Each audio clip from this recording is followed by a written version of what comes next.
வணக்கம். மார்ச் 16ஆம் தேதி இன்னைக்கு செவ்வாய்க்கிழமை. பங்குச் சந்தையில் நடந்த சில விஷயங்களை விரைவாக பார்க்கலாம். முக்கியமான டிஸ்க்ளைமர், நான் செபி ரெஜிஸ்டர்ட் அட்வைசர் கிடையாது. இந்த வீடியோவில் காட்டக்கூடிய அனைத்து கம்பெனிகளும் வெறும் இன்ஃபர்மேஷனல் பர்பஸ்க்காக மட்டுமே. முதலீடு செய்யுங்கன்னு சொல்கிற வீடியோ கிடையாது. எந்த ஒரு முதலீட்லையும் ரிஸ்க் இருக்கும். ரிஸ்க் புரியாமல் இன்வெஸ்ட் செய்யாதீங்க. ரிஸ்க் புரியலன்னா தயவு செஞ்சு இன்வெஸ்ட்மெண்ட்டை தவிர்த்துருங்க. வீடியோக்குள்ளே போகிறதுக்கு முன்னாடி நம்ம ருப்பி டிரைவர் சேனலை சப்போர்ட் பண்ணுற அனைத்து நல்ல உள்ளங்களுக்கும் நன்றி. வீடியோ பிடிச்சிருந்ததுன்னா தயவு செஞ்சு லைக் பண்ணுங்கள். தெரியாதவங்களுக்காக ஷேர் பண்ணுங்கள். நிஃப்டி இன்றைக்கி டே முடிவில் 19 புள்ளிகள் இழந்து கிட்டத்தட்ட 1.13% விழுந்திருக்கு. ஸோ ஃப்ளாட்டாக இருந்திருக்குன்னு சொல்லலாம். ஸோ க்ளோசிங் பார்க்கும்போது 14,910. முந்தின க்ளோஸை விட இன்றைக்கி ஓப்பன் கேப் அப்பில் இருந்திருக்கு. கிட்டத்தட்ட 66 புள்ளிகள். ஸோ பாசிட்டிவ் கேப் அப்பில் இருந்திருக்காங்க.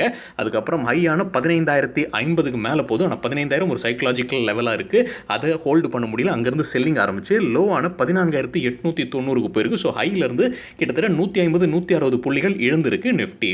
வாலட்டிலிட்டி இண்டெக்ஸ் கிட்டத்தட்ட 5% விழுந்திருக்கு. இன்றைக்கி நிஃப்டியுடைய பிஇ மார்ச் 12 இல்லைங்க 15ஆம் தேதி தவறான இருக்குது, மன்னிச்சிடுங்க. மார்ச் 15ஆம் தேதி வச்சு பார்க்கும்போது 40.66ஆக இருந்தது. இப்போ நம்ம பார்த்துக்கிட்டு இருக்கிறது நிஃப்டியுடைய 15 மினிட் சார்ட். ஸோ முதல்ல பார்க்கும்போது கேப் அப் இருந்தது. அதுக்கப்புறம் பையர்ஸ் மேலே கொண்டு போகிறாங்க. 15,000க்கு மேலே கொண்டு போய் 15,050 எட்டுச்சு. ஆனால் அங்கேருந்து தான் விழுந்தது. இதே பார்த்தீங்கன்னா 15ஆம் தேதியும் கிட்டத்தட்ட அதே லெவலில் இருந்தால் வீழ்ச்சி இருந்தது. ஸோ அது ஒரு ரெசிஸ்டன்ஸாக கூட இப்போ இருக்கலாம். அதுக்கப்புறம் மதியம் 1 மணிக்கு பார்த்தீங்கன்னா மறுபடியும் ஒரு ஸ்ட்ராங்கான பேரிஷ் கேண்டில் இருக்குது. அது விழுந்தது. அதுக்கப்புறம் சைட்வேஸாக போச்சு நிஃப்டி. 14,900க்கு மேலே இப்போ ட்ரேட் ஆகிட்டு இருக்கு நிஃப்டி. சரிங்க, செக்டர் வைஸ் பார்க்கும்போது ஐடி செக்டர் 1.25% அதிகரித்தது, பாசிட்டிவில் முடிச்சிருக்காங்க. எஃப்எம்சிஜி 1%, ஆட்டோ செக்டர் 0.1% விழுந்தது. ஃபார்மா செக்டர் ஆட்டோ செக்டர் 0.13% அதிகரித்தது. ஃபார்மா செக்டர் 0.13% விழுந்தது. மீடியா செக்டர் 0.15%, ஃபினான்ஷியல் சர்வீசஸ் 0.32% விழுந்தது. மெட்டல் செக்டர் மற்றும் ரியாலிட்டி செக்டர் தலா 0.78% விழுந்தது.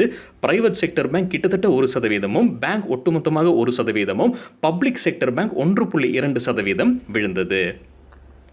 டாப் 5 கெய்னர்ஸ் நிஃப்டியில் பார்க்கும்போது ஏஷியன் பெயிண்ட்ஸ் 4.7% அதிகரித்தது. டாக்டர் ரெட்டி ஒரு நியூஸும் இருக்குது, பின்வரும் ஸ்லைடில் பார்க்கலாம். 2.5% அதிகரித்தது. இந்துஸ்தான் யூனிலிவர் 1.6%, HCL டெக்னாலஜிஸும் 1.6% அதிகரித்தது. ஐடிசி 1.41% அதிகரித்தது. டாப் 5 லூசர்ஸ் நிஃப்டியில் பார்க்கும்போது சிப்லா 1.57% விழுந்தது. டாடா ஸ்டீல் 1.5% வீழ்ச்சி. ஐசிஐசிஐ பேங்க்கும் 1.5%, state bank of India 1.3%, BPCL 1.2% விழுந்தது.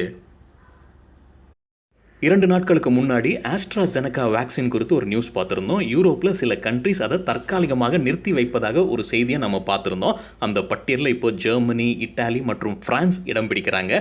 அவங்களும் இந்த வேக்சினை தற்காலிகமாக நிறுத்தி வைக்க போகிறதாக ஒரு அறிவிப்பு வந்திருக்கு. WHO இது பாதுகாப்பான வேக்சின் தான் சொன்னாலும் அவங்க ஒரு மீட்டிங்க்கு கால் பண்ணியிருக்காங்க. இன்றைக்கி ஆஸ்ட்ராசெனகாவுடைய ஷேர் இன்ட்ராடேல 4% விழுந்தது.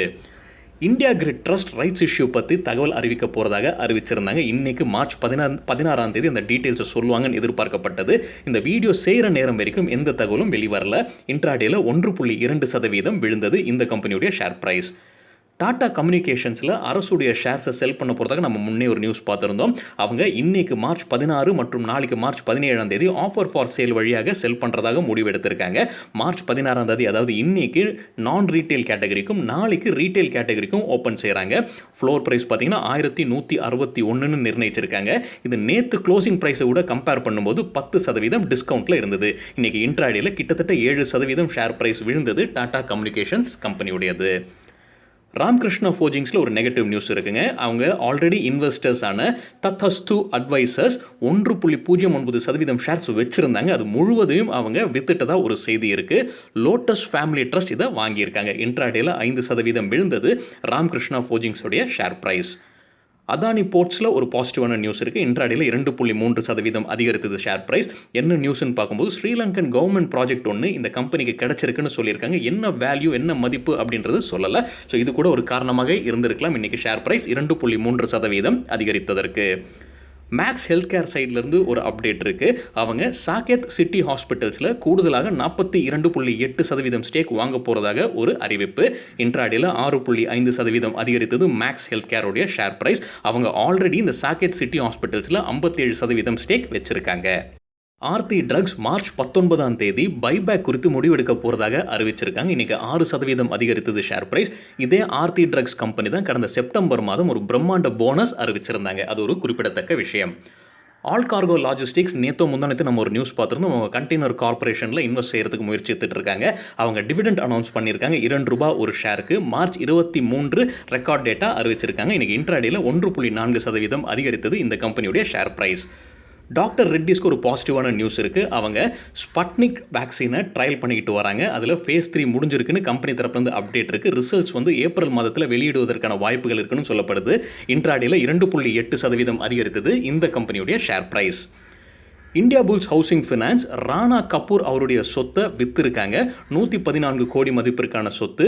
ராணா கபூர் உடைய yes bank India bulls housing ஃபினான்ஸ்க்கு கிட்டத்தட்ட 240 கோடி கொடுக்குற மாதிரி இருக்குன்னு நினைக்கிறேங்க. ஆனால் இந்த சொத்து விற்று 114 கோடி கிடைச்சிருக்குன்னு சொல்லப்படுது. இன்னைக்கு இன்ட்ராடேல 3.6% அதிகரித்தது இந்தியா புல்ஸ் ஹவுசிங் ஃபினான்ஸ் உடைய ஷேர் பிரைஸ். ஜெட் ஏர்வேஸ் இன்னைக்கு அப்பர் சர்க்கியூட் 5% அடிச்சிருக்கு. இந்த கம்பெனியுடைய புது மேனேஜ்மெண்ட் என்டிடிவிக்கு அளித்த பேட்டியில் அடுத்த 6 மாதம் கொஞ்சம் கிரிட்டிக்கலான மாதங்களாக இருக்கும். இந்த 6 மாதத்தில் நாங்கள் வேலைகளை ஆப்ரேஷன் துவங்குறதுக்கு முயற்சிப்போம் அப்படின்னு சொல்லியிருக்காங்க. ஸோ அது கூட ஒரு பாசிட்டிவான நியூஸாக இருந்திருக்கலாம். ஆஷியானா ஹவுசிங் இன்னைக்கு இன்ட்ராடேல கலக்கிட்டாங்க. 20% அதிகரிச்சிருக்கு. ஒரு நியூஸும் இருக்குங்க. அவங்க ஃபண்ட் ரைசிங் குறித்து 19 மார்ச் முடிவெடுக்க போகிறதாக சொல்லியிருக்காங்க. AU small finance bank qualified institutional placement வழியாக ஃபண்ட் ரைஸ் பண்ணியிருக்காங்கன்னு ஒரு அறிவிப்பு வந்திருக்கு. ₹665 கோடி. இன்ட்ராடேல 4.3% அதிகரித்தது இந்த கம்பெனியுடைய share price. Adani green solar energy கார்பரேஷனோட ஆக்ஷனில் லோவஸ்ட் பிட்ரா தென்படுறாங்க அப்படின்னு ஒரு நியூஸ் இருக்குங்க. இது அவங்களுடைய விண்ட் பவர் ப்ராஜெக்ட் குறித்து. ஸோ இன்ட்ராடேல 4% அதிகரித்தது அதானி கிரீனுடைய ஷேர் பிரைஸ். 2 நேஷனல் இன்சூரன்ஸ் கம்பெனிகள் நல்லா பர்ஃபார்ம் பண்ணியிருக்காங்க. டைவர்ஸ்மெண்ட் நியூஸாக கூட இருக்கலாங்க. General insurance corporation of India இன்னைக்கு இன்ட்ராடேல 10% அப்பர் சர்க்கியூட்டை எட்டியது. நியூ இந்தியா அஷூரன்ஸும் இன்ட்ராடேல 10% அதிகரித்தது. பேப்பர் கம்பெனிகள் சிலது இன்னைக்கு நல்லா பர்ஃபார்ம் பண்ணியிருக்காங்க. விரைவாக பார்க்கலாம். ஸ்ரேயான்ஸ் இண்டஸ்ட்ரீஸ் இன்ட்ராடேல 20% அப்பர் சர்க்கியூட்டை எட்டியது. வெஸ்கோஸ் பேப்பர்ஸ் இன்ட்ராடேல 14% அதிகரித்தது. ஸ்டார் பேப்பர் இன்ட்ராடேல 9.5%, சேஷா சாயி பேப்பர்ஸ் இன்ட்ராடேல 7% அதிகரித்தது. ஜேகே பேப்பர்ஸ் 5% இன்ட்ராடேல அதிகரித்தது. ஐடி ஸ்டாக்ஸ் நல்லா கலக்கினதை நம்ம கொஞ்ச நாளுக்கு முன்னாடி பார்த்தோம். எந்த சில ஸ்டாக்ஸ் நல்லா பர்ஃபார்ம் பண்ணாங்கன்னு பார்க்கலாம். எம்ஃபசிஸ் கிட்டத்தட்ட 6% அதிகரித்தது இன்னைக்கு. கோஃபோர்ஜ் க்ளோசிங்கில் பார்க்கும்போது 5.68% அதிகரித்தது. மைண்ட்ரி 4.28%, HCL டெக்னாலஜிஸ் 1.6% அதிகரித்தது. இது தவிர மற்றொரு ஐடி கம்பெனியான ஃபஸ்ஸோ சொல்யூஷன்ஸ் இன்னைக்கு இன்ட்ராடேல 14% அதிகரித்தது. இந்த கம்பெனியில் ராகேஷ் ஜுன்ஜுன்வாலா ஒரு பெரிய இன்வெஸ்ட்மெண்ட் செஞ்சிருக்கிறாரு அப்படின்றது குறிப்பிடத்தக்கது. ஒரு நியூஸும் இருக்குது கம்பெனி தரப்புலேருந்து. அவங்க இன்டெலிஹெச் அப்படின்ற ஒரு கம்பெனி கூட கூட்டு சேர்ந்து பார்ட்னர்ஷிப்பில் டர்ன்கி டெலிஹெல்த் சொல்யூஷன்ஸ் வழங்க போகிறதாக அறிவிச்சிருக்காங்க. ஸோ அது கூட ஒரு காரணமாக இருந்திருக்கலாம். நவநீத் எஜுகேஷன் இன்னைக்கு இன்ட்ராடேல 9% அதிகரித்தது. அவங்க 92.80 க்ளோஸ் ஆயிருக்காங்க. கிட்டத்தட்ட இதே ரேஞ்சில் இருந்து அவங்க வழுக்கி விழுறாங்க. 90லேருந்து 100 ஒரு ரெசிஸ்டன்ஸாகவே இந்த கம்பெனியில் இருக்குது. இப்போ இதை பிரேக் பண்ணுவாங்களா அப்படின்னு நம்ம பொறுத்திருந்து பார்ப்போம். கொஞ்ச நாட்களுக்கு முன்னாடி நம்ம ஒரு நியூஸ் பார்த்துருந்தோம். நவநீத் எஜுகேஷன் டிஜிட்டல் சைடில் வரப்போகிறதாக. இப்போ அவங்க அந்த டிஜிட்டல் சைடை மார்க்கெட் பண்ணுறதுக்கும் ப்ரொமோஷன் பண்ணுறதுக்கும் வேறொரு கம்பெனியை நாடி இருக்காங்க அப்படின்னு ஒரு அன்கன்ஃபர்ம்டு நியூஸும் இருக்குது. கெய்னர்ஸ் வித் ஹை வால்யூம் பட்டியலை விரைவாக பார்க்கலாம். ஹை வால்யூம்னு எப்படி சொல்கிறோன்னா, இன்றைக்கு வால்யூம் கூட கடந்த 10 நாளைக்கான ஆவரேஜ் வால்யூமை கம்பேர் செய்து 100%க்கு மேலே இருக்கிற சில ஸ்டாக்ஸ். கெய்னர்ஸ்ன்னு சொல்லும்போது ஷேர் பிரைஸ் அதிகரித்திருக்க வேண்டும். இபிஎம் மறுபடியும் ஒரு பேப்பர் கம்பெனி 20% ஷேர் பிரைஸ் அதிகரித்தது. 2077% வால்யூம் அதிகரித்தது. விஸ்வராஜ் சுகர் 18% ஷேர் பிரைஸும் 151% வால்யூம் அதிகரித்தது. ஐடி கம்பெனியான இன்டெலெக்ட் டிசைன் 17.66% ஷேர் பிரைஸும் 578% வால்யூம் அதிகரித்தது. ஆன்வர்ட் டெக்னாலஜிஸ் மறுபடியும் ஒரு ஐடி கம்பெனி 15% கிட்டத்தட்ட ஷேர் பிரைஸும் 167% வால்யூம் அதிகரித்தது. சென்சர் டெக்னாலஜிஸ் மறுபடியும் இன்னொரு ஐடி கம்பெனி கிட்டத்தட்ட 14% ஷேர் பிரைஸும் 1145% வால்யூம் அதிகரித்தது. தனி சர்வீசஸ் 11.5% ஷேர் பிரைஸும் 372% வால்யூம் அதிகரித்தது. இன்ஃபிபீம் அவென்யூ 11.17% ஷேர் பிரைஸ் அதிகரித்தது. 301% வால்யூம் அதிகரிப்பு. ஜெயந்த் ஆக்ரோ 10.8% ஷேர் பிரைஸும் 325% வால்யூம் அதிகரிப்பு. டேட்டா மேட்டிக்ஸ் 10.5% ஷேர் பிரைஸ் அதிகரிப்பு. 981% வால்யூம் அதிகரிப்பு. லூசர்ஸ் வித் ஹை வால்யூம் பட்டியலில் Bliss GVS pharmaceuticals 20% share price விழுந்தது. நேற்றும் இந்த கம்பெனி இந்த பட்டியல் இடம் பிடிச்சிருந்தது குறிப்பிடத்தக்கது. 548% வால்யூம் அதிகரிப்பு. டாடா கம்யூனிகேஷன் இப்போ தான் நியூஸ் பார்த்தோம், 6% ஷேர் பிரைஸ் விழுந்தது. 1591% வால்யூம் அதிகரிப்பு. நகர் கேபிட்டல் நேற்று பாசிட்டிவ்ல இருந்தாங்கன்னு நினைக்கிறேங்க. இந்த கம்பெனி 5.6% விழுந்தது. இன்னைக்கு 202% வால்யூம் அதிகரிப்பு. ஆஸ்ட்ராசெனகா இப்போ தான் நியூஸும் பார்த்தோம், 4% கிட்டத்தட்ட ஷேர் பிரைஸ் விழுந்தது. 285% வால்யூம் அதிகரித்தது.